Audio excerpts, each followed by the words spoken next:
My dog or my kid made a ruckus.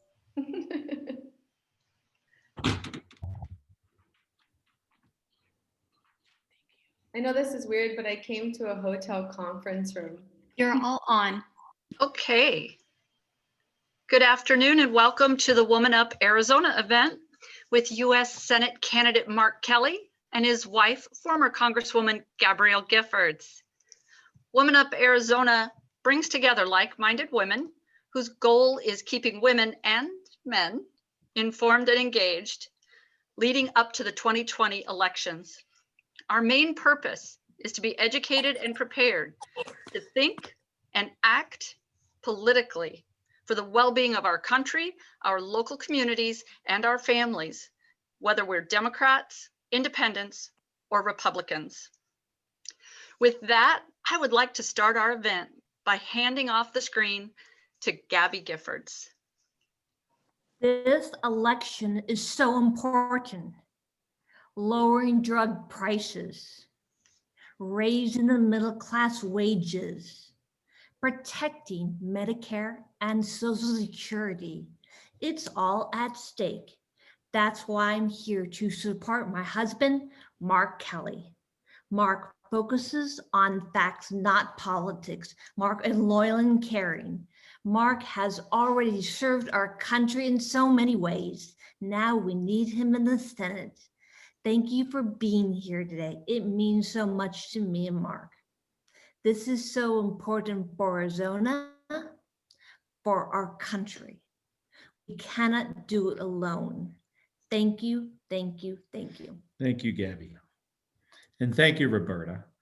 And thank you, everybody, for joining us here today. Thanks for the invitation to speak to your group and for your very active role in this election. As Gabby says and said, it is really very, very important.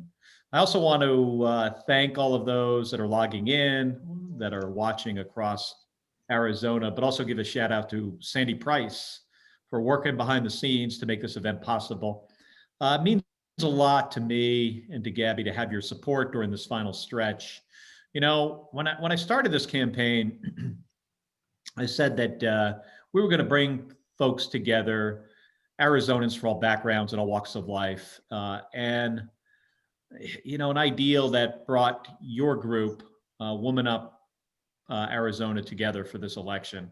But you know, it's not just about this election. It's about bringing people together to solve the hard problems that we face as a state and as a country. Crucial. I mean, we're at a crucial moment for our nation. And what we're facing right now, this pandemic, it's different than anything we've ever faced before, at least not in the last century. We've got a public health crisis that spurred an economic crisis, and both of these things have been made worse by a crisis of leadership. And the reality is that we can't tackle our state's biggest challenges by retreating to partisan corners. And that is not what I'll do if elected to the US Senate. But also, you know, this is not the thing I had planned to do when I was a little kid. You know, when I was growing up, I did not dream of running for elected office. I dreamt of being the first person to walk on the planet Mars. That was my dream. Turns out I didn't quite make it, kind of failed miserably at that. But I did serve in the United States Navy for 25 years. I spent 15 years at NASA. I was stationed in the Western Pacific for about 2.5 years. I was also deployed aboard the aircraft carrier, the USS Midway, multiple times, went over to the Arabian Gulf a couple times. I flew 39 combat missions in the first Gulf War. And then I went to grad school, got a master's degree in engineering, aeronautical engineering, became a test pilot. I did that for a while, and then I became an astronaut in 1996. And I had the opportunity to go into space 4 times, twice as the pilot, twice as the commander of the space shuttle. That was great. So I got a little bit closer to Mars, but I didn't make it there. But like a lot of folks, the path for me to achieve my dreams, it also wasn't always very clear to me. And one of the reasons was because when I was a young kid, a student, and you know, before high school, I was not really the best student. I really struggled. But it was my mother My mother is the person who inspired me to really dream big and work hard. Because when I was in elementary school, my mother had two jobs. She was a secretary and a waitress at the same time. And then she decided to become a police officer like my dad. But this was New Jersey in the 1970s. And for a woman to become a cop, it was a really big challenge. And I watched my mother work so hard for, I mean, it seemed like at least a year. And seeing her hard work and her success really motivated me. And it got me working harder at school. And I was eventually able to take my public school education. I went to a school called the U.S. Merchant Marine Academy for college. That set me on a path to go into the Navy to fly airplanes, and then eventually to NASA to the astronaut office. And it was during my time at NASA where I really learned how you work with and lead people from different backgrounds. Because when you're going around the planet at 25 times the speed of sound and a problem comes up, you don't have the time to worry about the background of the person who's offering the solution. You got to work together as a team. And after those experiences, all that time in the Navy and at NASA, I thought I knew a lot about public service. And then I met Gabby. And Gabby showed me a whole different side of public service. She's the one who taught me how to use public policy to improve people's lives, make our state and our country a better place. And right now, we're just seeing how important it is that our leaders are focused on the lives of everyday Arizonans and how to use the tools at their disposal to help people and not just to win an election. Now, this pandemic has pushed our healthcare system to the brink and it's devastated the economy. And I think all of us feel a lot less certain about what the future looks like. I also think we deserve leaders who can help us find a path forward and work independently, in an independent way, across the aisle to get things done. So if elected, I'll work on trying to fix some of these flaws in our healthcare system that have been exposed and made worse by this pandemic. That means driving down the cost of prescription drugs and defending protections that Arizonans have for pre-existing conditions. Those are constantly under threat. I'd also work to rebuild our economy, but with an eye towards the future. And that means supporting small businesses, focusing on science and technology and investing in STEM education and job training and apprenticeships to get young Arizonans the skills they need, whether or not they're heading off to college. And we have to do all this and at the same time protect the Social Security and Medicare benefits that seniors have earned from a lifetime of hard work. I'll never forget last fall, I was in western side of our state, Parker, Arizona, small community surrounded by the Colorado River Indian Tribe Nation. And this older guy comes up to me to tell me a story about how he and his wife were doing fine. She had a pension, he had his Social Security, but then suddenly she passed away and he was alone.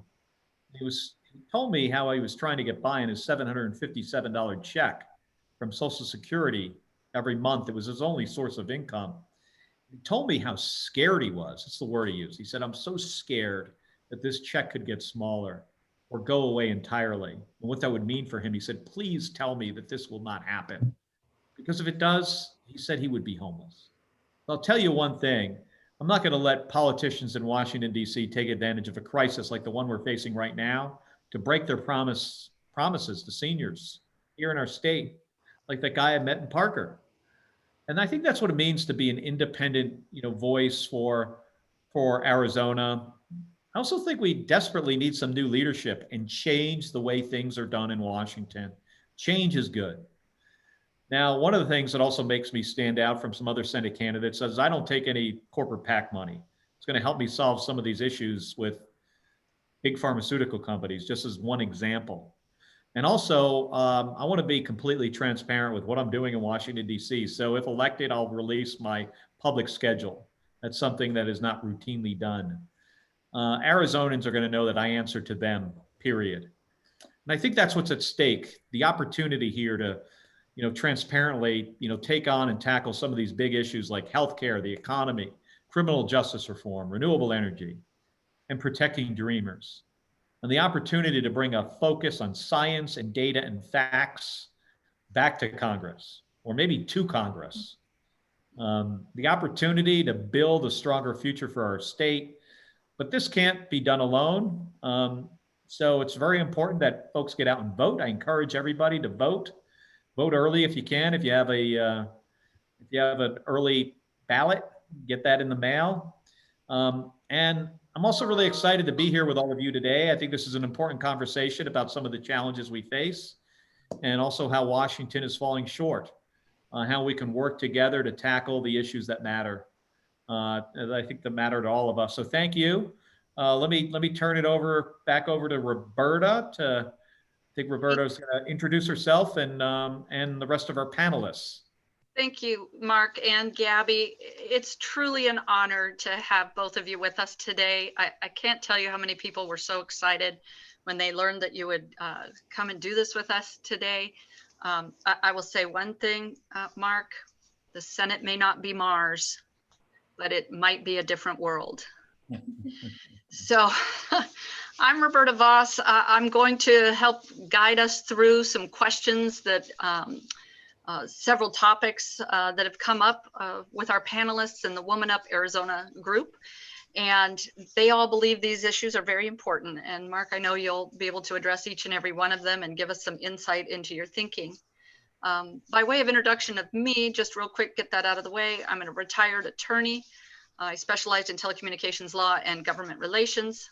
I'm now a real estate broker, and I represent my clients in commercial and residential sales. I did serve in the Arizona House of Representatives for 6 years between 1997 and 2002, and I actively volunteer with a variety of community organizations. Mark, I'm supporting you, and I want everyone to know this because I think you're the right person at the right time. We really need someone who's like you, someone who can make a real difference in the lives of Arizonans.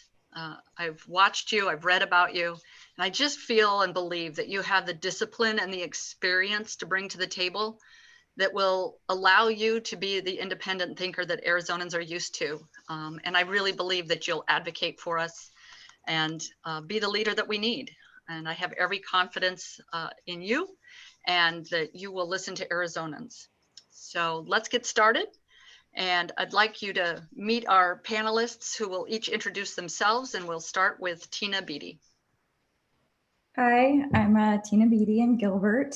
I grew up in Arizona. I am a proud Sun Devil, and I'm a mom. I have a son that just graduated college in May, and I have two amazing daughters, ages 8 and 11. I'm a business owner. My husband and I own restaurants and operate restaurants in 6 states. And I'm an environmental advocate. I've been really lucky and honored to serve with lots of local organizations on Arizona-based issues. And up until 2016, I chaired a national organization that worked with Republicans on environmental policy. I'm delighted to be here. Thank you to WomanUP Arizona for making it possible for us all to be here together.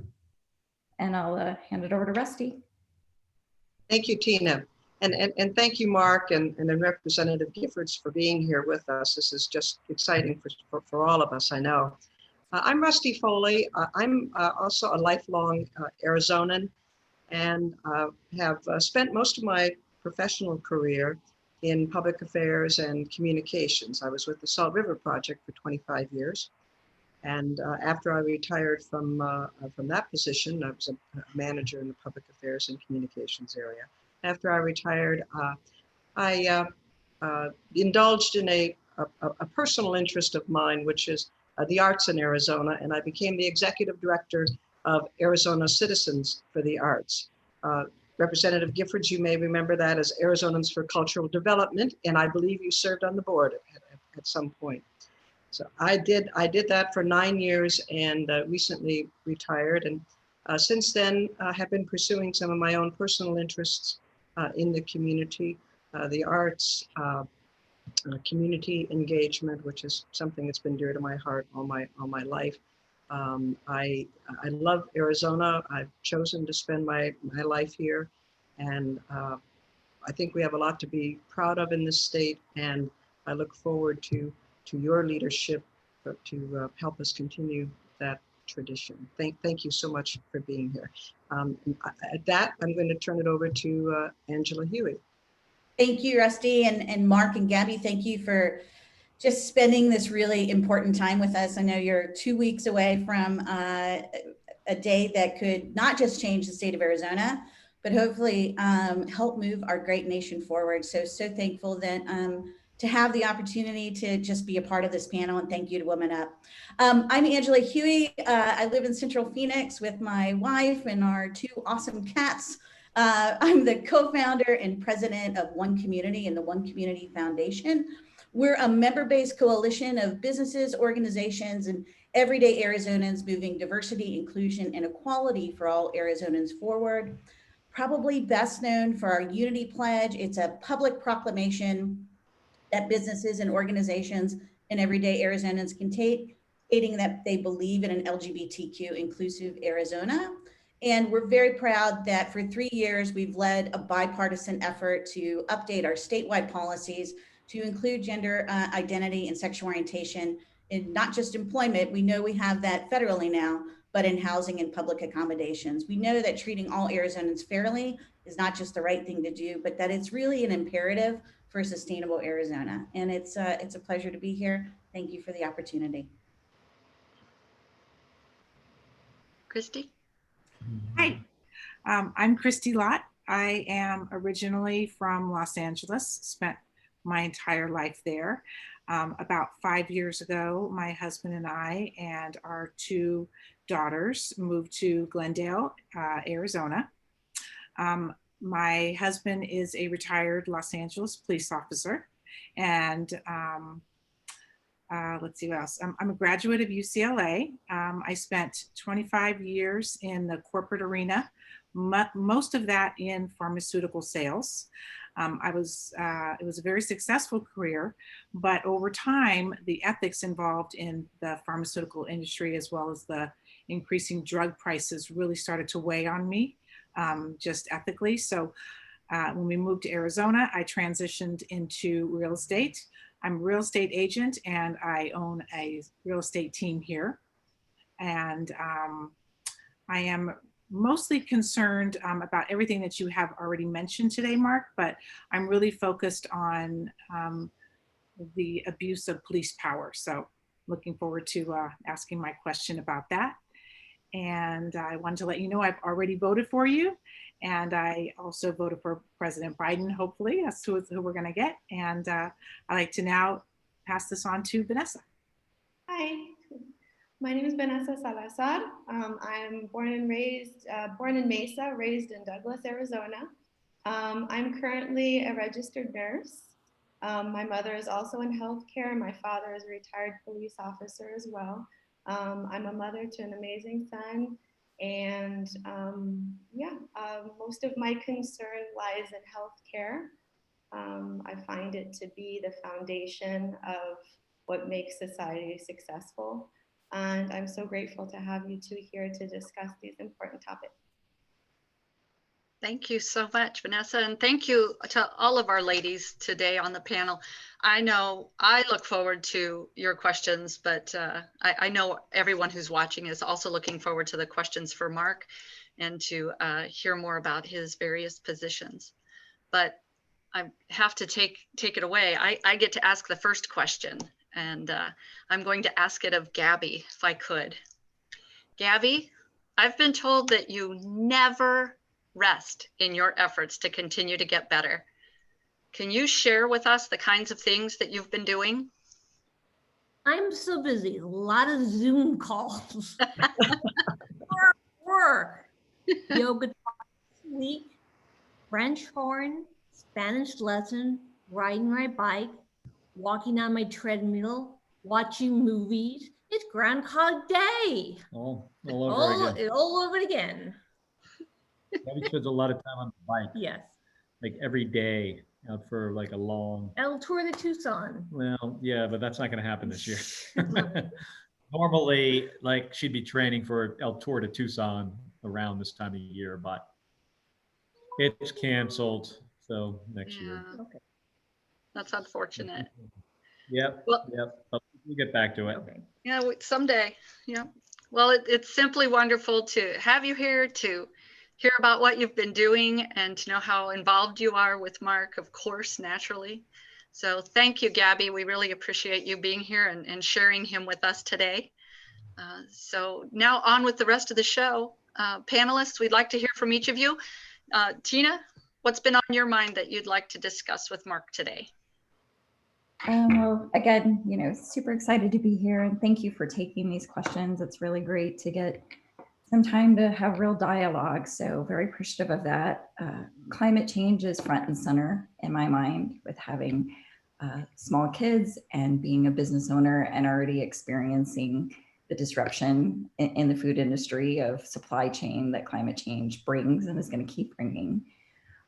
So my question is, legislatively, what do you think is the first and the most important thing that Congress could do? We have a tsunami of things we have to deal with, but where would you start? Well, I'm going to get to that, but let me start with, some of my observations about climate. I'll never forget the first time launching on the rocket ship, getting into space, get a couple hours later, you get out of your pressure suit, get out of the seat and seeing the Earth for the first time. And it's pretty incredible to see this big round ball just floating there in the blackness of space. And you really get this strong sense how we are all in this together. We literally live on an island in our solar system, and make no mistake, we have no place else to go. There's no planet B. There's no place else for us to move to. We got to do a better job taking care of this planet. And I've seen some changes, especially in the Amazon, the deforestation between my first space mission and my fourth, which is a decade, a sliver of time when you consider the age of this planet. And we've put too much carbon up into the atmosphere. We've gone from about 280 parts per million of CO2 pre-industrial revolution to about 415, 420 today. And the number keeps going up. We've recently been talking about flattening this coronavirus curve. There's another curve we have to flatten, and that's the amount of CO2 we put in the air. So the legislative priority for me would be addressing that, the amount of carbon we are putting into the air. So especially for our electrical power grid, we've got to move towards more renewable energy. And the issue of climate change is incredibly important for our state, because I think folks are starting to realize this. More heat means less water. We've already got a lot of days over 100 degrees in the city of Phoenix. Currently, if we continue on the business as usual plan, Phoenix today on average has about 128 days over 100. The projection, if we don't address the change in our climate, that in the year 2100, and Tina, some of your younger kids might be around that. We certainly all might have grandkids around that. In the year 2100, that number will double to about 256 days over 100 degrees in Phoenix. That doesn't work. So we've got to do this. And there's some very common sense things we could do. We've got to transition to more renewable energy. Now, the good news for Arizona is this could be good paying jobs for us. We can create the technology here. We can build it here. We can produce the energy here. The renewable energy sector already in Arizona employs over 10,000 people. That number can triple easily, but we've got to invest in it. One thing we should invest in is the investment tax credit that provides a 30%, it's really actually a 26% tax credit for renewable energy projects. Could be commercial or residential. That should be extended for another 5 years and then beyond that. And we got to continue to drive down the price of renewable energy.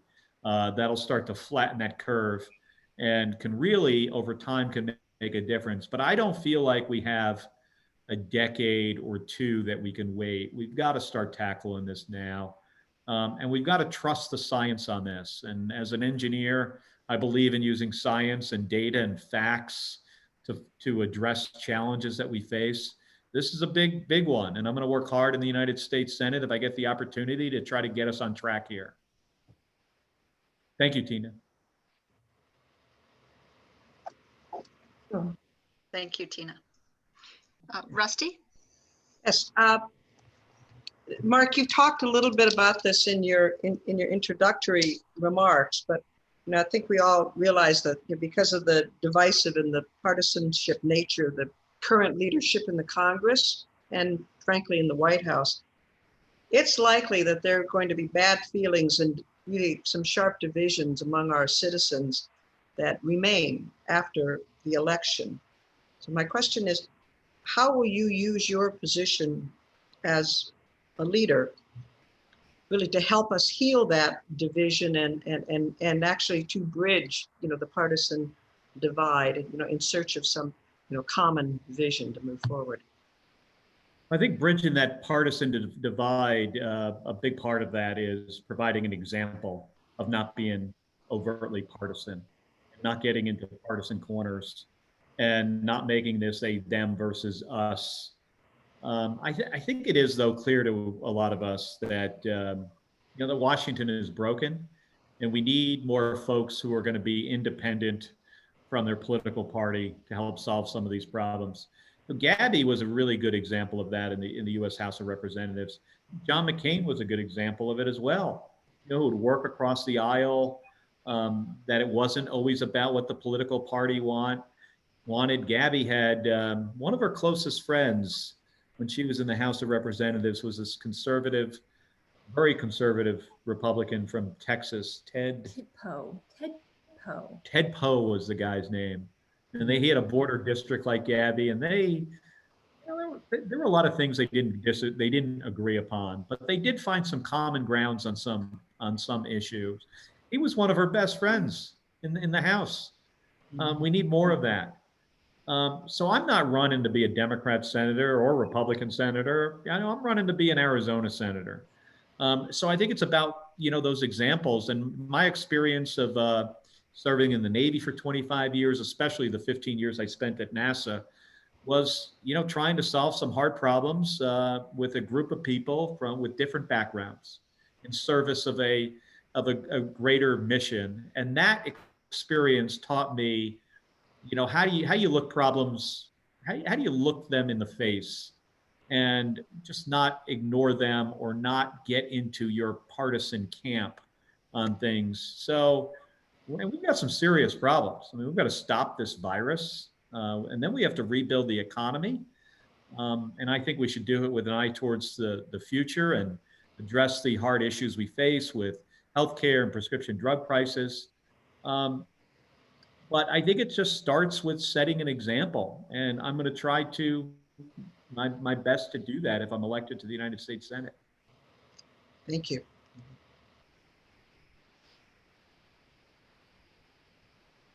Angela? Thank you, Roberta. So Mark, the current administration has done an awful lot to hurt minority communities and to roll back protections for the LGBTQ community. And we've got a Supreme Court justice that could be, seated, and there's concerns about marriage equality being rolled back. So my question is simple. We still don't have fair and equitable policy in place in the state of Arizona or in our nation that covers LGBTQ Arizonans or Americans. In your capacity as U.S. Senator, what steps will you take to ensure that LGBTQ Arizonans here at home and LGBTQ Americans have fair and equitable policy so that we have the same opportunity as other Americans? Well, the first thing to do is to pass the Equality Act, to ensure that that these protections from discrimination in employment for LGBTQ Americans extend to other areas as well, right? Make sure that extends to education and healthcare to prohibit discrimination. I really feel that our country is at its best when our policies are inclusive of everybody. And inclusiveness and diversity just makes us so much stronger as a nation. I learned that at NASA because when I was flying airplanes off of an aircraft carrier in the Navy, most people were just like me. Like they look like me, some were taller, but they're basically the same guy. When I got to NASA and started flying the space shuttle, very diverse group of people. Different race, even coming from different countries. Every shuttle flight I was on, I had somebody from a different nation. on board. And when you have a diverse group of people, you're so much better as a team. I mean, I found, and the reason is because folks have a different background, they think of things differently. And I think that cuts across every area of diversity. The way you approach problems is different. So on a space shuttle crew of 7 people, if you have 7 people that look exactly like me, you get the same 7 answers to how we're going to solve this problem. You have a diverse group of people, you get multiple options. So it's often, so our country is at its best when, when protections extend to everybody. So Congress really needs to act to ensure there's no discriminatory bans in our country's policies, whether it's the Senate considering bills on housing or education or the U.S. military. I think that is incredibly important for the military as well. Before, I don't know if you were with me on that day, but we visited 1 in 10. Before the pandemic, I had an opportunity to visit a lot of organizations. I visited this great organization called 1 in 10 in Midtown in Phoenix to learn about the work they're doing, helping LGBTQ youth from, with issues about self-acceptance and helping them with workforce stuff and housing stuff and just really supporting these great kids. I think we need a lot more of that in our state, and it was really a powerful place, and I learned a lot. But I mean, we're so much better as a state when everybody is treated equal, and extends to our country as well.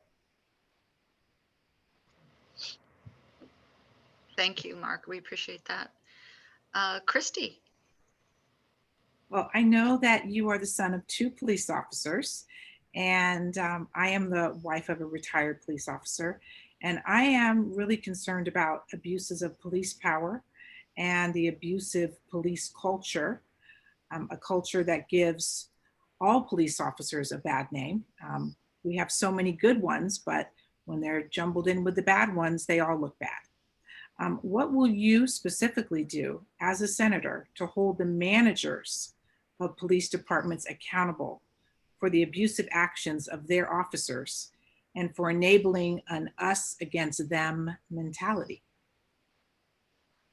Well, so you got to remember, I served in the Navy for 25 years, and in the United States military, not just the Navy, every branch of service. I mean, you are accountable as a leader for the job that the folks underneath you are doing. And I'm sure this is true in the Army and the Air Force and the Marine Corps as well. But I mean, it's very routine in the United States Navy. The captain of the ship gets relieved because the folks that are underneath him are not doing their job. They're not doing it well enough, or there are abuses in the system. So that accountability is not just, for the officers, it extends to the management and the leadership, and it should be. So what we need is more increased, oversight, accountability, independent investigations. So it starts with the investigations when there are problems that arise, and it ends with the accountability, not only of the officer, but the management. I also recognize, as I'm sure you do, Christy, this is a very difficult job. I mean, my parents were both cops. My dad, from the time I was born until I graduated from college, even beyond that a little bit.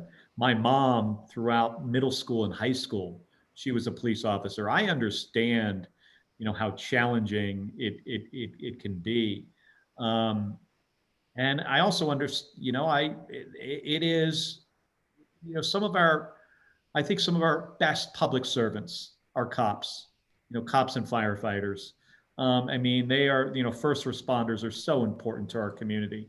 So I am not somebody who is in, favor of, this movement to defund the police. The police need the resources to do a difficult job, but we need reforms in the system. We've got to stop, the racial discrimination that poses such a threat to the lives of Black Americans. So those steps are important, the ones I mentioned, but also, I think body cameras could be really helpful, and use of force laws, and getting the Justice Department more involved. These problems are not going to be solved by, leaders in our government who stoke, divisions for their own political gain. They're going to be, solved by problem solvers. Folks that are really willing to make, often some tough decisions, but decisions that are going to be in the best interest of the community. But I also think, like I think you alluded to, Christy, this is also in the best interest of police officers as well, because 99% of them are just trying really hard and do a very good job, and it's a difficult job to do. So let's work on bringing us together so we can have a safer society, a more equitable society. But to do that, we're going to need some make some changes. Hi, Vanessa. Hey. Hi. So to me, the greatest measure of a successful society is the health of its citizens. What kind of healthcare measures do you support to make sure there's more equity in both access and outcomes? Because clearly I see every day a huge disparity within healthcare that creates such a haves and have-nots. So I would love to hear your specific measures that you'd support. Yeah, so I think you're onto something, right? That the success of a country, you could often just look at the health of the citizens, right? To figure out how successful they are. And we spend more on healthcare than a lot of other nations, and we get a worse outcome, and it's not a fair outcome either. There are inequalities in healthcare that are significant. And I'm somebody who believes in science and data and facts. And on this, the data doesn't lie. I mean, just as an example, the CDC, has reported that I think Latinos are about almost 3 times more likely to get COVID than what folks that are white, and they're almost 5 times more likely to be hospitalized for it. So 3 times more likely to get it, and almost 5 times more likely to be hospitalized for it. So it shows that not only is the Latino community disproportionately impacted by the virus, but also that our healthcare system was failing Latino community even before the crisis hit. And I think that's true for a lot of minority communities. Access to healthcare is not equitable. So we've got to focus. I mean, the pandemic has highlighted a lot of these inequities. So we got to focus on eliminating those disparities. And there are some things we can do. First priority is we got to tackle that healthcare costs too much, especially prescription drugs. So ways to tackle that. I think having a public option to compete with private insurance, allowing individuals to buy into Medicare at a certain age, maybe at 50 or 55 years old, to pay a premium to buy into Medicare, removing them from the risk pool. That makes a lot of sense to me. I think it's, remarkable that we have, hardworking folks here in Arizona that are, just working hard to support their families and having a very difficult time accessing quality healthcare. I was talking to a woman just about a week ago, and she has healthcare through her employer, but her husband does not. He goes to Mexico for his healthcare routinely. I mean, it has to go to another country to receive healthcare when he lives in the United States of America and is a US citizen. That's not a sign of success. So we've got to make sure we take those steps, but at the same time, it's important that we protect access here, because that provides, quality care to so many folks in our community. And then, one thing I'm really concerned about, and I always understood this before I was running for office, but I didn't have a lot of concrete examples. I've met so many folks across our state who have pre-existing conditions, who either they do or they have family members, often children, that have really significant healthcare problems, health issues that have pre-existing conditions. And if we didn't have those protections afforded by the ACA, their kids can't get health care, or when they become adults won't be able to get health care.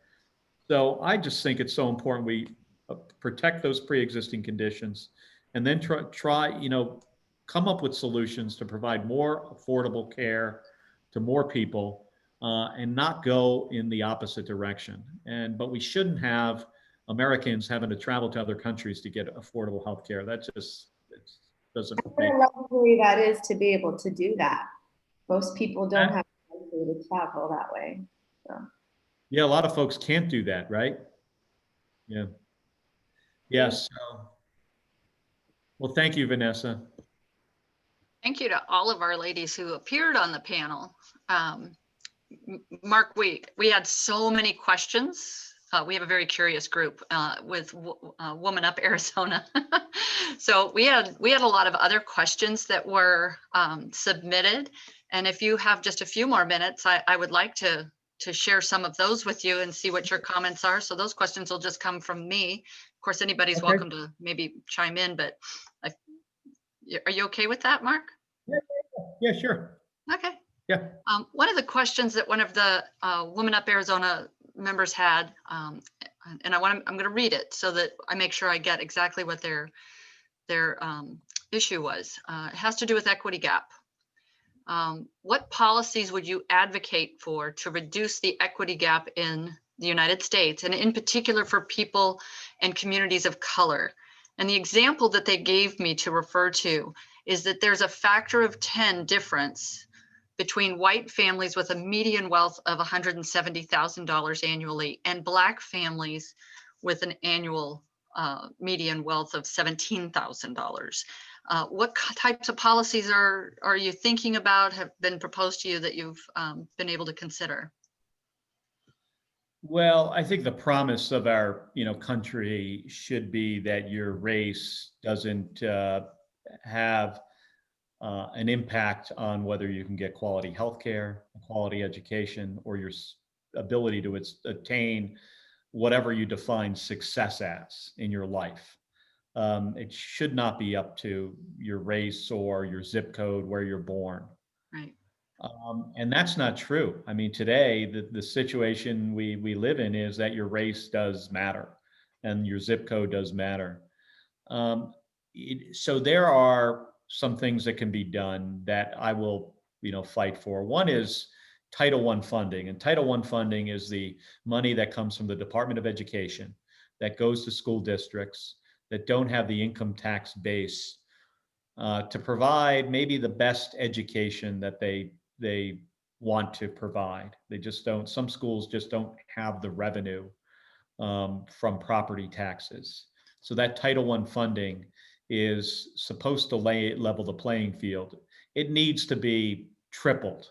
I mean, certainly doubled, but probably tripled. And that will help at least with the ability for kids, of color, or just kids living in certain areas of our nation to get a quality public education. And then, there's other legislation that can, help to address some of these inequities. We talked a little bit about healthcare, being able to reduce the price of healthcare so people can get, quality healthcare at a lower price, prescription drug prices being high on that list. Other things with regards to the Equality Act is providing opportunities for all Americans. And there are proposals out there, and if elected to the United States Senate, I'm going to, be looking at them and studying them, and finding the stuff that I think makes sense and can be helpful. Well, I sure appreciate that, and I feel like you've already covered the healthcare, and we know a lot about it. But anecdotally, I just want to let you know that was a big topic from the WomanUP Arizona members, and really wanting to understand more about how to bring full medical coverage to all Americans and how to bring down drug prices. And it's anecdotal in a group, quite frankly, on the prescription drug costs. I have seen several comments in this election cycle, and one in particular, her prescriptions went from $800 a month to $5,000 a month. And there's some tremendous stress in a family to manage that kind of cost. And I feel like you've already covered that topic, unless you have something else to say specifically about prescription. Yeah. No, Roberta, I mean, I hear examples like that wherever I go in the state. You know, I've heard, I mean, that's a big one, 800 to 5,000. But I've heard folks, yeah, I mean, it's like a 7-time increase, Mhm. you know, 700%. What I've typically hear more is like 300%, 400% in a year with no explanation as to why. And often, you know, these are seniors that are on a fixed income and don't have the ability to pay, you know, 3x for the medication that they need in a given year. And I think you got to go to the root cause of the problem here. And why are prescription drugs so expensive in our country? I think one issue that we have is campaign finance issues that we have, where big corporations like big pharmaceutical companies can set up political action committees that are funded, and then those political action committees give campaign donations to folks that are running for the U.S. House and the U.S. Senate. And then when you have some individuals in, let's say, as the United States Senate as an example, you know, want to work on lowering the price of prescription medication, there are other members of the United States Senate that just feel somewhat obligated to the big, you know, to the pharmaceutical industry to keep those prices high because they're getting support in helping them get elected. And that's a big problem. John McCain tried to address this with the McCain-Feingold Act to get that dark, unlimited spending, you know, out of our election system. And this cuts across so many issues that our society faces. It's not just pharmaceutical prices, it's climate change. I mean, it's education. It shows up in so many issues. So campaign finance reform is incredibly important, but specifically to pharmaceuticals, I mean, there's other things that, you know, so what are the levers that you can pull on? You know, one is if we could get enough members of the United States Senate and House to allow Health and Human Services to do this, is to negotiate.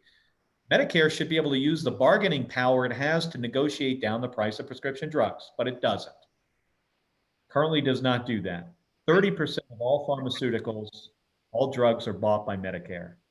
And, you know, the VA is allowed to do it. They're allowed to use their bargaining power to get lower prices for veterans, but Medicare is not allowed to do that. So that needs to change.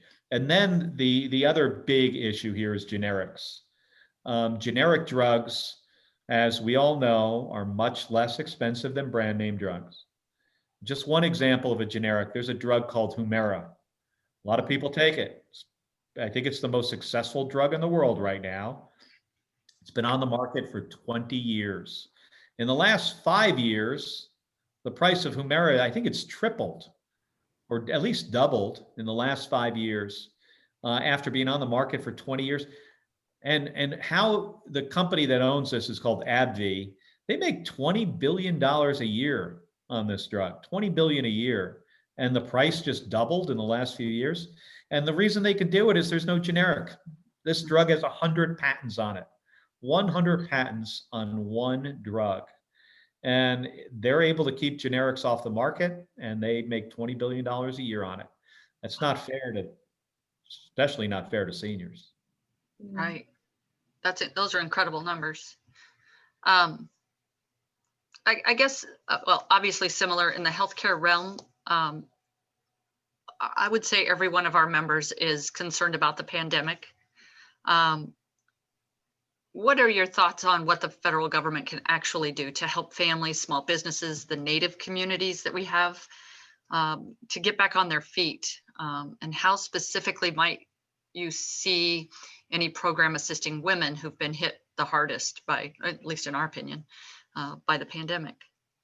Yeah, I think women have been hit the hardest because they're often caregivers and responsible for children in the house. And now they're having to, you know, maybe possibly do their jobs from home. Some of them are also recently unemployed through no fault of their own. And now you have to take over the role of a part-time teacher. Yeah. So folks are stressed, and it's not fair. parents. It's not fair on the kids. I think the first step is recognizing that that Washington, has failed on this issue. I really believe that there were things that the administration knew in February that could have been shared with the American people. And we could have come up with a comprehensive plan on how we were going to address this. And we could have had very powerful examples to follow from the highest levels of our government, and that's leadership.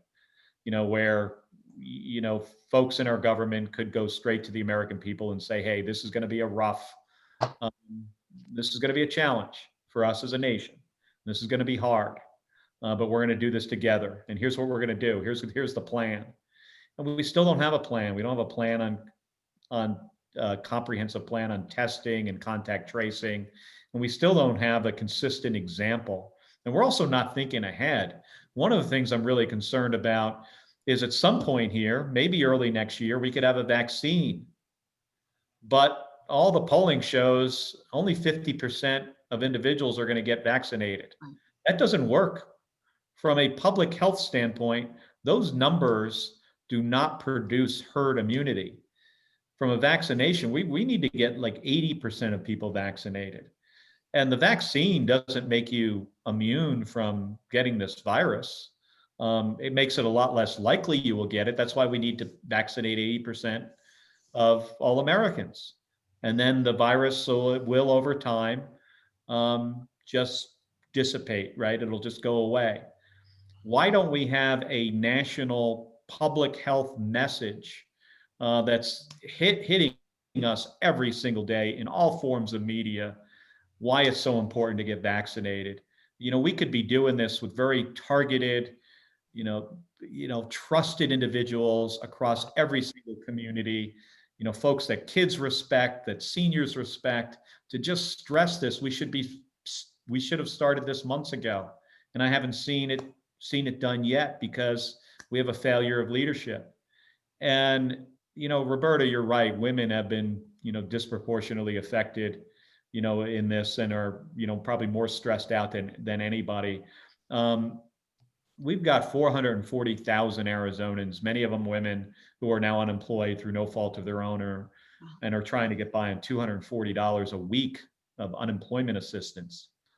That math doesn't work for anybody. And folks, families are having to make horrible choices about paying rent, filling a prescription, buying groceries for the week. And the United States Senate went on vacation 4 times, since those enhanced benefits have run out. So the Senate has to get back to work and really address this. Unfortunately, I don't think it's going to happen until we get a new United States Senate seated. And it's really not fair to Arizonans, and it's not fair to all the women across our state that are having to personally, deal with these challenges. True. And that's definitely how we feel here. You've been very generous with your time. I'd like to circle back to where I started talking about WomanUP Arizona, and that we are a group that gathered together to prepare ourselves for the 2020 election, to perhaps flip the Senate, to perhaps hopefully flip the White House, to do a lot of things. So with that in mind, I think the next question that I'm going to ask will hit everybody's interest. The questions you've heard have been very, specific to each individual person. And I appreciate every one of those questions because I really wanted to hear the answers. But our democracy is at risk right now. A lot of people are taking action because they see our democracy being whittled away. Some, quite frankly, are terrified by current attempts to completely dismantle what we have become used to, all the way down to voting, the way laws are passed, the way Supreme Court justices are appointed, the constitutional amendment to prohibit court expansion. All of these issues have really come to a forefront. And I know that our group would like to know where you stand on some of these issues in particular, how do we shore up and strengthen our institution of democracy? How do we make sure that we are protected from foreign influence and from internal influence trying to dismantle our democracy? Well, that's why I think elections are so important. And, elections are about choices. And in 12 days, 12 short days here, we have some serious choices to make. That's why I really encourage everybody on this call obviously everybody on this call is going to vote. I mean, or they wouldn't be here, but to also encourage your friends and neighbors to get to the polling place or get your ballot turned in, because it's the one fundamental thing that is so important for our democracy, is to get a lot of people to vote. But you're right. I mean, a lot of our institutions have been under attack. And it's really unfortunate, because we have tens of thousands, hundreds of thousands of very professional people that do the hard work of running our government. And whether they're at the Department of Justice, or they're at NASA, or at the State Department, Department of Agriculture, Education, they work so hard, for their entire careers, to make sure we have a well-functioning government that supports the people and raises our status in the world and allows us as a nation to lead on so many issues. And we've given up that leadership role to other nations, which is a mistake, and it puts us at risk. And the undermining we've seen of our voting systems throughout the country is, I think it puts our democracy in jeopardy. And then we also have outside influences from other countries. We've got to hold these countries accountable. I mean, right now, just yesterday, reports of Russia, and reports today as well, on Iran trying to undermine our election. Not acceptable. So we need strong leadership that's going to hold those countries accountable. I don't feel like we have that now. Change is good. I used to have this commanding officer of mine. He was my boss during the first Gulf War. And he was from Iowa, and folks from Iowa often have sensible advice. He used to always say to us, his name was Terry Thompson. He used to say, if you're not changing it, it's getting worse, just by definition. So change is good. We have the opportunity here in the next 12 days to make some big changes and hopefully make some smart decisions. Not guaranteed, though. So folks have to get out and vote. Well, Mark, I, for one, hope you are the change. So I want to thank Vanessa, Rusty, Tina, Christy, Angela, and most importantly, you and Gabby for being here today. Mark and Gabby, I'm going to let you close it up with any final remarks you'd like to make, and then we'll call this a wrap today. Well, thank you, Roberta, and thank you to all the panelists. This crisis we're facing, this is bigger. It's bigger than any campaign or political party. Right. This virus, it doesn't care if No you're bueno. no good. It's no good. And but it doesn't care if you're Republican, Democrat, or independent. That's why we need leadership that'll get us through this crisis and get us focused on the things that we can address and get us back on track. I think the good news, though, is when we decide to step up, there is no other country on the planet that's good at solving hard problems. I mean, we sent people to the moon in the 1960s, right? How crazy is that? So we can solve this pandemic issue. We can solve the other issues that our country faces, whether it's climate change or the cost of healthcare, protecting Social Security and Medicare, immigration reform, education, renewable energy. I mean, we can solve all these things if we set our mind to it. And if we're willing to work together as a team. I don't think Democrats can fix all these problems. Republicans can't fix them all. But together, I think we can fix anything. So thank you for joining us today. And, thanks for all the women across Arizona. It means so much to me and means so much to Gabby. Gabby used to have this saying about strong women, right? Get things done. Yeah, strong women get things done. So thank you for being every one of you for being one of those strong women. Thank you. Thank you. Thank Thank you. you both. And that will be the end of our program today. Thank you so much, everyone. Thank Thank you. Thank you.